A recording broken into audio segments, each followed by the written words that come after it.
Good morning from day 4. It's 11 a.m., very late start. Today is only going to be a 6.9 mile day just due to the road crossing that is favorable to be picked up at. So Pacer's still having problems with that tire, even though it's brand new. He went to go see the same guy that installed it yesterday, and he said there's a crack in the rim. And at first the tire was not losing pressure. It was losing it slowly, but now it's losing it pretty steadily. So he topped off here before he left. He called a Tesla dealership north of Atlanta, roughly 70 miles from here. And he's got an appointment at 2:30 to get that put on, provided he makes it there in one piece, hopefully.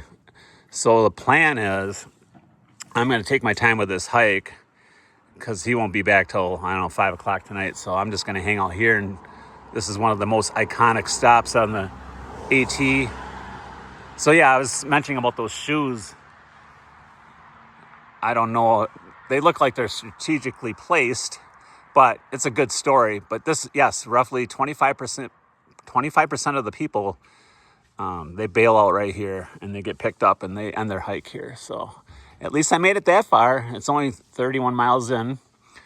But yeah, I'm sure some, they sling their shoes up there. And I don't know if they walk barefoot, if they get another pair of shoes. Okay, so before I forget, I want to tell this other story that happened yesterday. It was right before I was making the ascent up Blood Mountain. I saw two other through hikers. One was just filtering water. He was kind of listening to the story. But this other hiker, he was a funny guy. In fact, he was just up there on the picnic table. I think he left. So he was just saying, oh yeah, that Sassafras Mountain, we had to hurry up and get down it to avoid the rainstorm.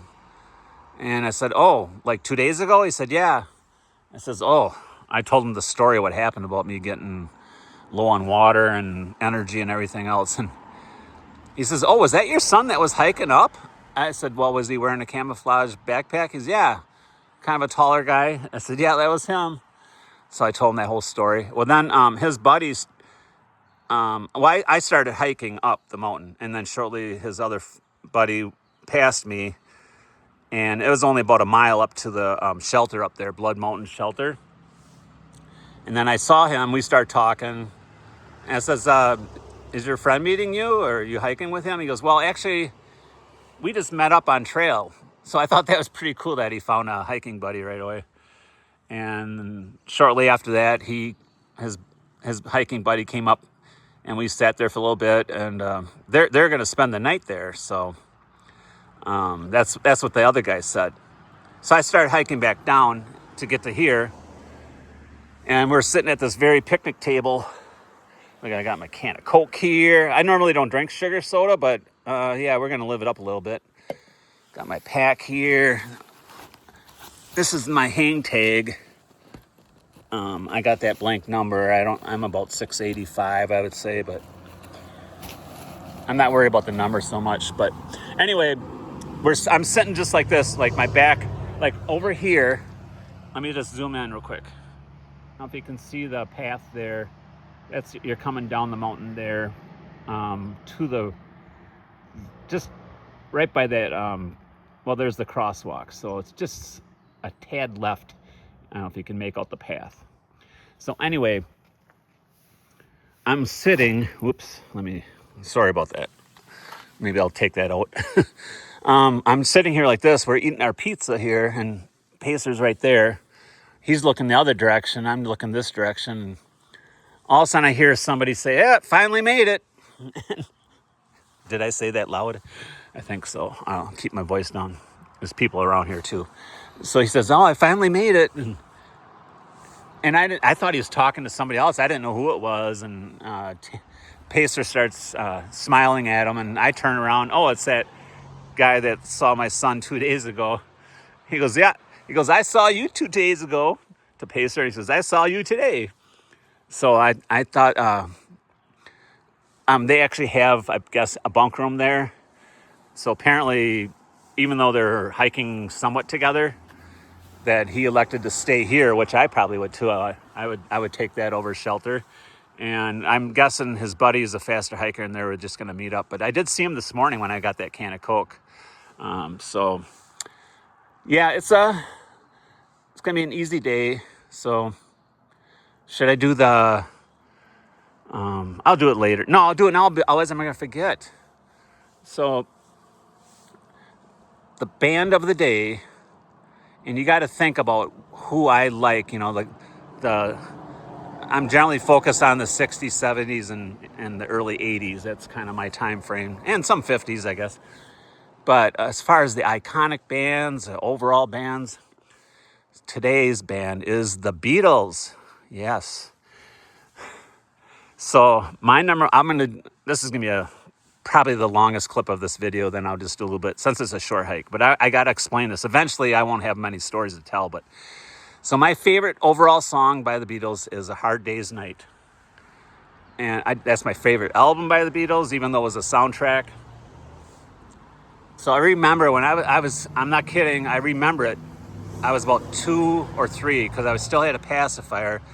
I remember my mom would put that album on a lot to put me to sleep. I would be rocking in a reclining chair. I remember that day. And it was the first song on the album, so I probably fell asleep shortly after that. I'm going to turn the camera here. There's someone walking here. But so then it just grew on me. But I do remember that, amazingly. So yeah, that's my favorite song by the Beatles. I mean, they got so many hits. How can you just pick one? But as far as a secondary track or a honorable mention, I'm going to go with a song called "This Boy." And then I didn't know this, but I had to look it up because I don't remember this song being on one of their albums, because the Beatles, they would just put out a bunch of singles without having it on an album until they had like a greatest hits or some kind of different type of album that was like a compilation or whatever. So it turns out that "This Boy" was the B-side of "A Hard Day's Night." And then it actually was included on an album, but it was, I don't know if anybody knows this, but in the early Beatles albums, they would release it, a version for the UK and then a version for the USA. So it was on the UK version of "With the Beatles," their second album. So that's that. So that wraps up this segment. Very long. I won't record too much on trail. I just want to get through the day, and I want to hope that Pacer does not have any difficulty getting that. So he's going to get a new rim. I don't know if I explained that whole thing. So yeah, he's on his way to North Atlanta to get to a Tesla dealership that was able to get him in today and get a new rim. They got it in stock. So hopefully there's no snags and he can get there in one piece without any roadside assistance, because it looks like that tire pressure is getting worse every day. So he's got to pump it up every 10 to 15 miles. Okay, ready to go. Let's go through this building here. I should mention, in case he cannot get back, if he's got to spend a night down there, in case there's a problem where he can't get it attended to right away, I am prepared to spend one night in the woods tonight, extra food, and then I'll hike out. And then if it's even more than one day, the plan is hike some more to the next road, and I can get a shuttle to get me to a hotel or hostel. I should mention the weather too. Okay, today is supposed to be, I think, 74 roughly. I was looking at the forecast. It's going to cool down substantially. In fact, by next Tuesday, it's supposed to get down to 18 degrees. And I can hike during the day because the high was going to be about 40. That's no big deal. But sleeping overnight, that's a little bit below my comfort level. And so we're trying to gauge it to when I get to Smokies. This is one of the main reasons he's here. Make sure I get through them safely. But the forecast only goes to next Tuesday, but I don't know if I'll be there by then. Probably not. Getting close. But the backup plan is to fall back and stay at probably Gatlinburg or somewhere nearby, and just wait out the weather until there's a favorable forecast. But we'll worry about that when it comes. Well, I'm about a little over 2 hours into the hike. I probably have about 3 miles to go. I just heard back from Pacer that they should be able to get him in before 2:30, which is nice. And so he got down there in one piece, and I guess he'll be back around 5. So I'll have plenty of time to hang out at Hog Pen Gap. I did run into those 2 hikers I ran into yesterday, and we stopped and chatted for about 10 minutes. It was a nice break. So, today is the trail is really easy. So this is the kind of trail like it's similar to when I was hiking on the Ice Age trail. So good news today. No rain. It's kind of cloudy, so it doesn't feel too hot. I had to take off one of my wind jacket that weighs an ounce. Didn't really need it, so feeling good. I made it to Hog Pen Gap. So that minibus there, they just gave me this ice cold. They're a church group.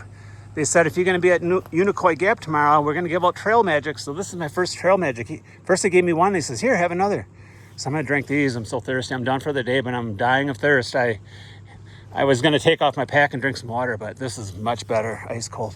So there they are. I'm waving to them right now. You can't really see them waving back. But that's awesome. So yeah, trail magic. So they'll have more goodies tomorrow up the road, up the trail, I should say. And I'm just waiting here about an hour. I'm going to chill out and listen to some music and stuff and videos. And 7 miles. It still took me 4 hours, 20 minutes. That's with breaks, but still. After I turned the camera off last segment, I said the trail was really smooth and easy, whatever. But and that was the end of that. And so it was what do you call it? Strenuous. So, all right. We'll see you tomorrow then.